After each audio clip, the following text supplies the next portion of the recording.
Just what just pops in my mind is this one expression. I think it's American, because we don't have much hurricanes here in Europe, but they call it the eye of the hurricane, where you go through a lot of turmoil and it becomes kind of quiet, and you think, oh, the storm is over, and actually, there's another big run of turmoil. I think we're in the eye of the hurricane. If you look at, if I just give you a rough overview of all the factors that are going to influence higher education, you might understand what is the turmoil that we're in. We're in a graying population, which we're facing for the next 20 years, which means student numbers will go down. The age of, let's say, teaching staff will go up. We have new entrants, meaning we have a whole range of new universities entered the market the past couple of years, which will not stop because companies or other non-educational institutions are now getting interested in, well, higher education and providing it themselves in a certain way. There's the aspect of diversity, multicultural society, people with very much different backgrounds and different values entering higher education. There's the changing needs of students. So we want much more customization. I don't want a fixed program for everyone. I am different. So I run my own life, my own career. How can higher education help me in that? Plus, if you look at the higher education and, well, not only higher education, but healthcare or other governmental bodies, they work very much in silos.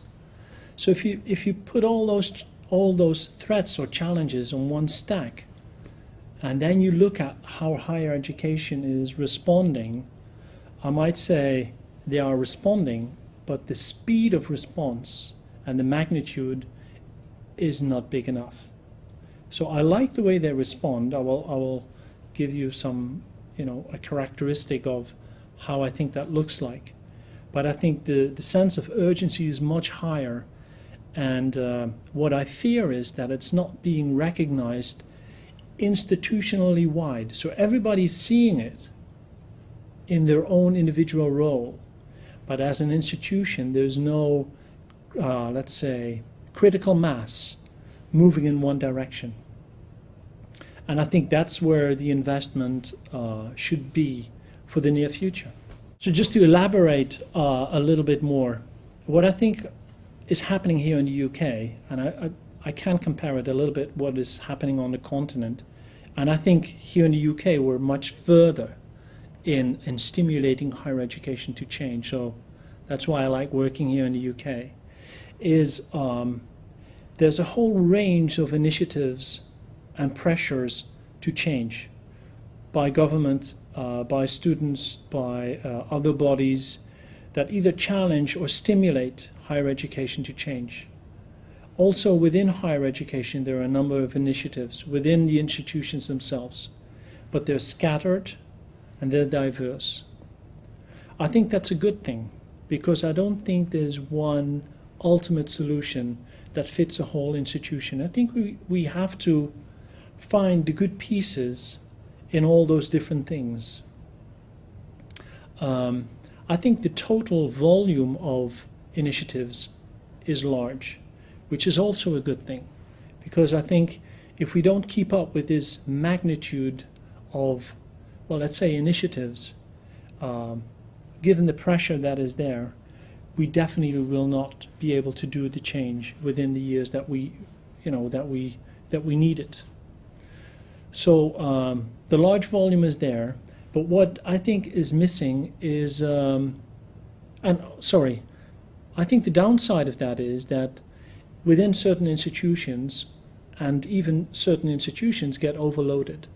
So there's a large diversity, a large scale of various initiatives, and some people simply get overloaded, and they're up to here and work all kinds of change initiatives, and they just don't have time to reflect and think, what is needed and what is actually creating, well, not much help.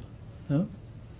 So I think that's the downside of the good side, is that some parts of the system are getting overloaded, which automatically means that other parts of the system might, need a little bit more load. But the load is not spread evenly, I think. To conclude, what is missing? I think there are three things for me that are missing. One is what is not surfacing and what is not being acknowledged is kind of best practice, but then in terms of critical mass.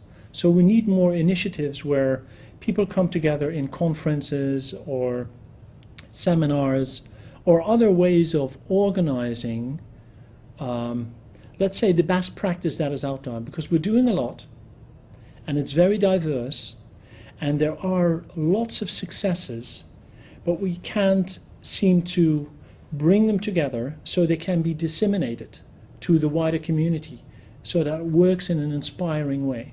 So I think that is missing. Yeah? I think the stakeholders should play a role in that. So it's either across institutions, but also within institutions.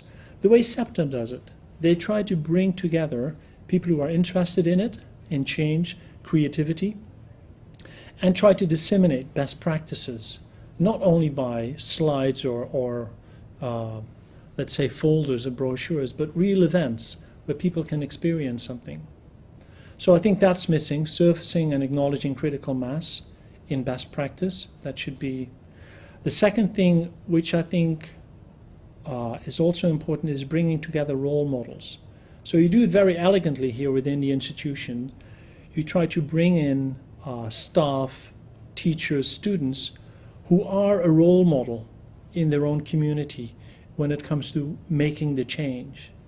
And you make sure that those people are seen and that they can transfer their knowledge and experience and encourage others.